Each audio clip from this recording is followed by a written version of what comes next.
Hello, everybody. So, The Mandalorian Season 2 debuts at the end of this month, bringing us back into the Star Wars universe once again. So today, I'm going to rank all of the Star Wars movies from the worst to the best. Let's go.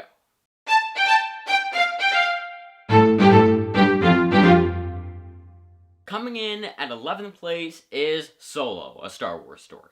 Solo isn't really a bad movie, it's just the most meh of the Star Wars movies. Like, it's the one that I've only seen one time.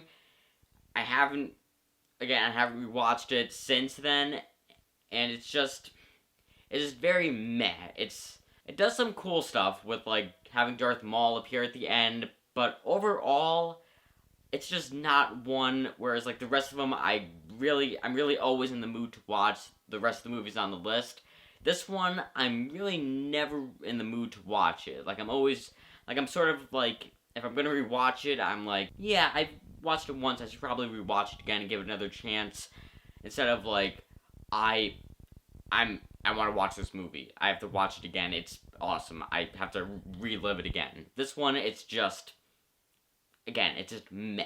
Coming in 10th place is Star Wars Episode 2, Attack of the Clones. So we all know, I think, among most Star Wars fans, this one is the worst in terms of, the story and the dialogue. I mean, we all know the famous I don't like sand scene, like... I don't like sand. It's coarse and rough and irritating, and it gets everywhere.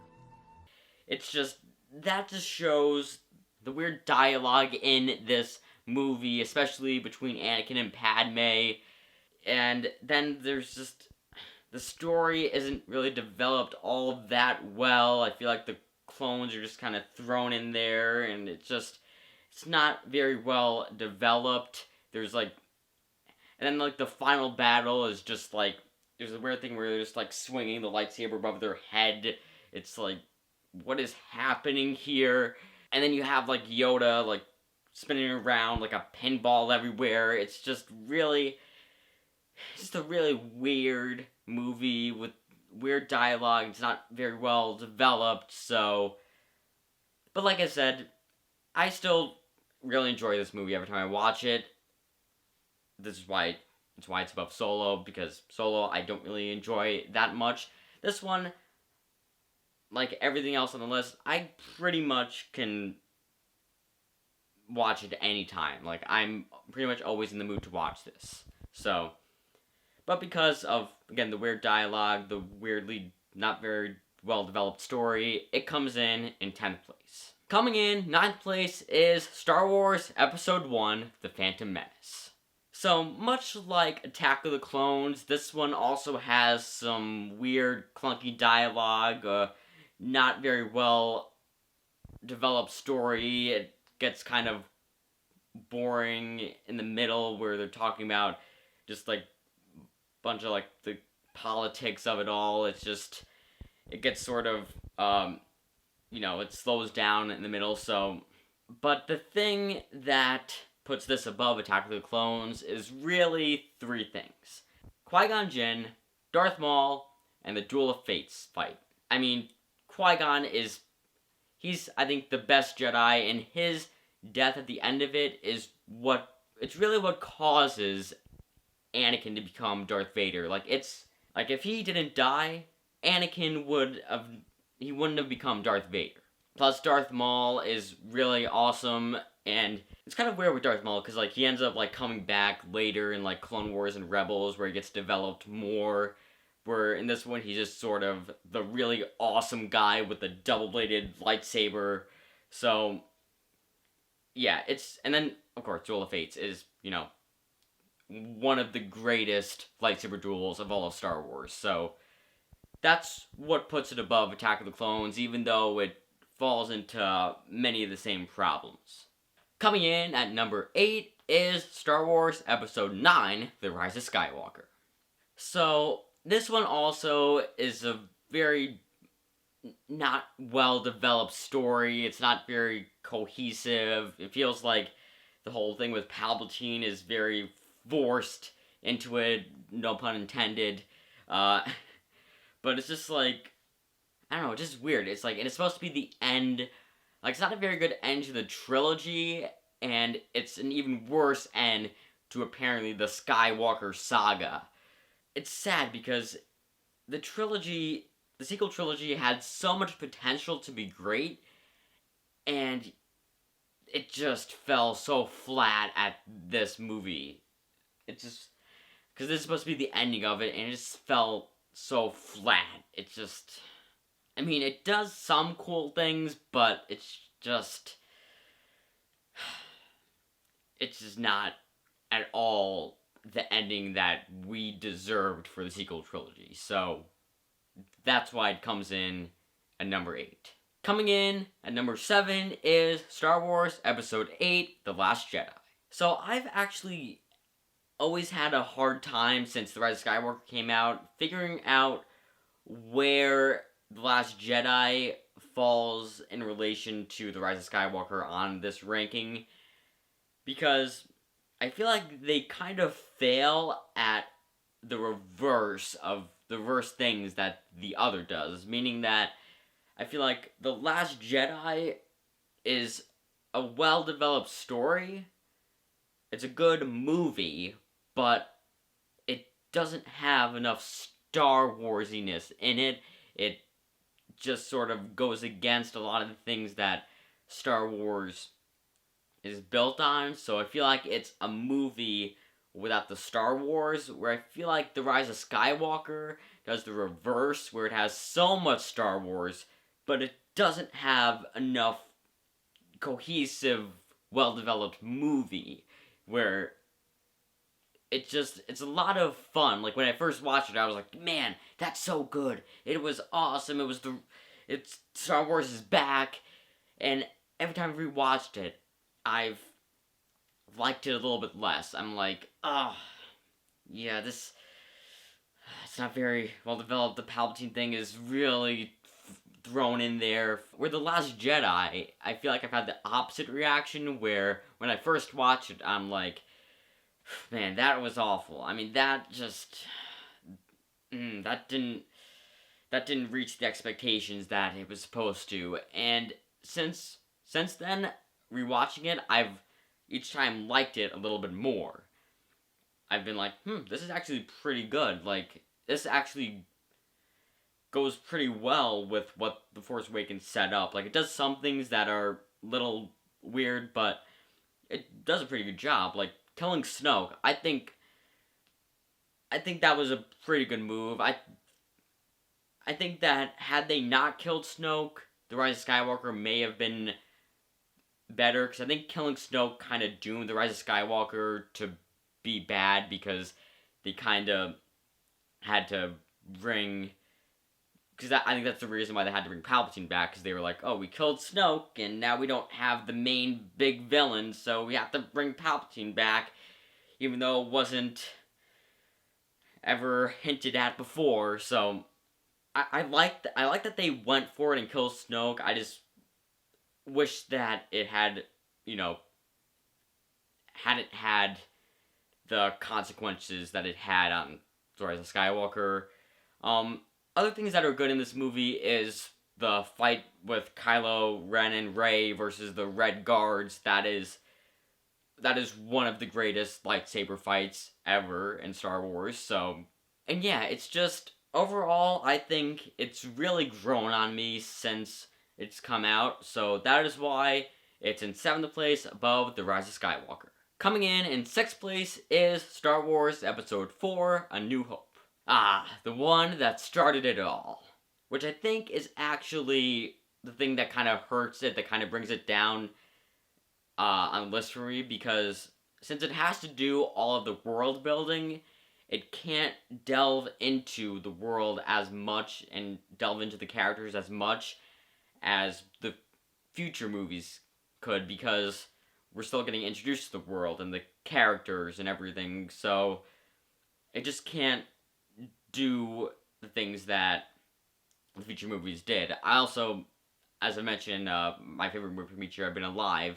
I don't like how it does the final battle with the Death Star. I think that they could have, I wish they would have had the a lightsaber duel between Luke and Darth Vader at the end of this movie. I wish that would have been the final battle instead of just them blowing up the Death Star, because I feel like that's not as good of a third act as it would have been, like, because that's why I like the Force Awakens better than A New Hope, because they do have that final battle at the end mixed with the blowing up the Death Star thing, even though it's Starkiller based that time. But yeah, so I still really like this movie. I just think that it, since it is the first one, it couldn't really go into as much as other movies have. So that is why it comes in 6th place. Coming in at number 5 is Rogue One, a Star Wars story. This, as I've said in the video where I said my favorite movie feature I've been alive, I think that this is the second best movie to come out of Disney buying Star Wars.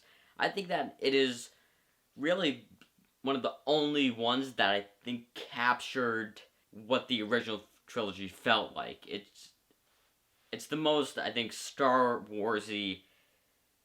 Well, it has, I think, the best mix of Star Wars and movie out of everything since Disney buying Star Wars, maybe besides Force Awakens.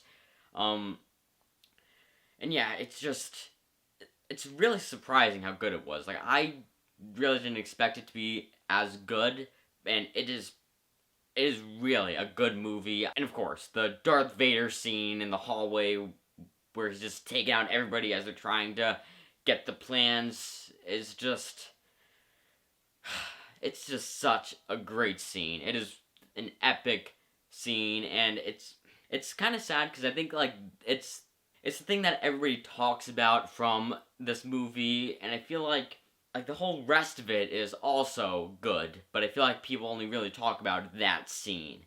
But really, Rogue One is an amazing movie, so that is why it comes in 5th place. Coming in at number 4 is Star Wars Episode 6, The Return of the Jedi. The true ending to the Skywalker saga, am I right? Yeah, it is really I think it's the best ending to this trilogy. Like, it's a great ending to the original trilogy. It ties up the loose ends well, and it is just such a great ending. I really enjoy this movie.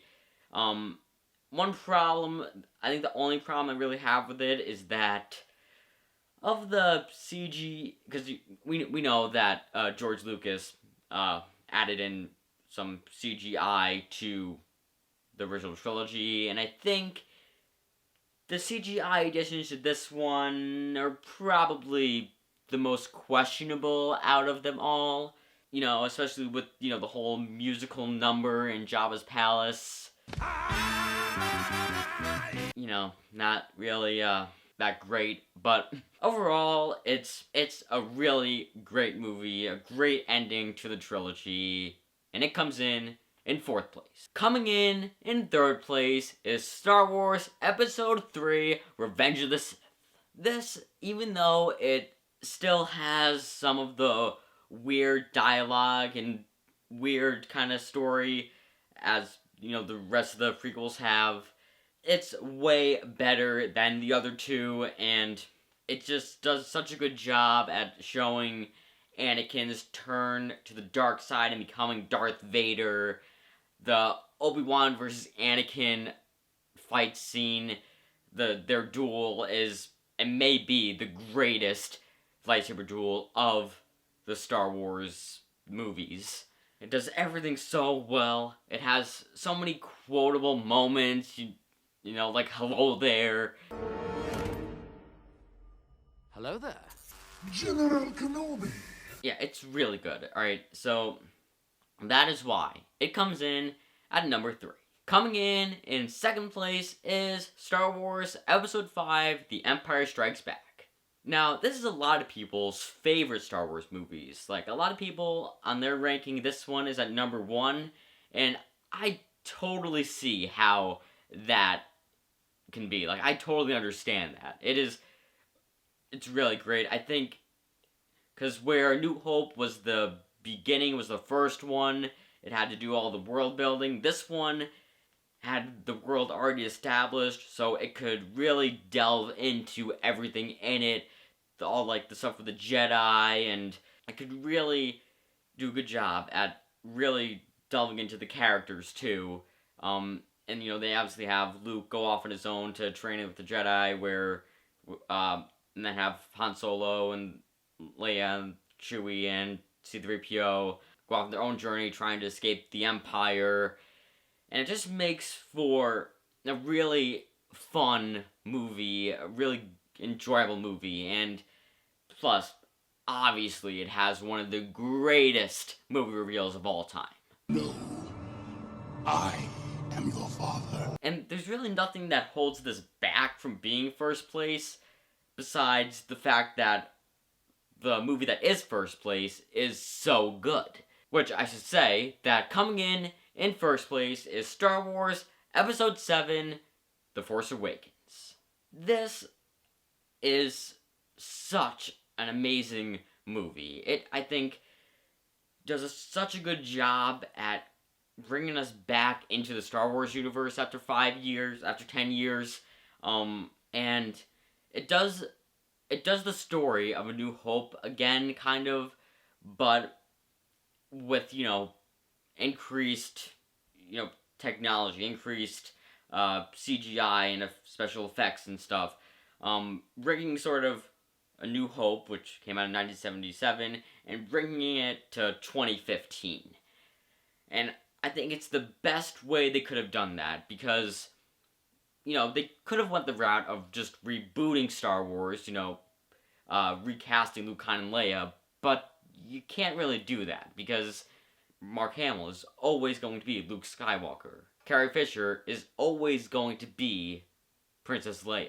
Harrison Ford is always going to be Han Solo, among other characters, but he's always going to be the Han Solo, which is one of the reasons why Solo doesn't work, because they tried to recast Han Solo, and I feel like you have to make the perfect casting for that, and I don't think they hit it. Like, I think the actor that played Han Solo in Solo, I think he did the best job he could, but there's just really no way to top Harrison Ford being Han Solo. So I think that The Force Awakens gave the best version of a reboot of Star Wars, like having the classic original, like the story of A New Hope, bringing it into 2015 while not having to recast everybody. So you have, you have all of the original cast.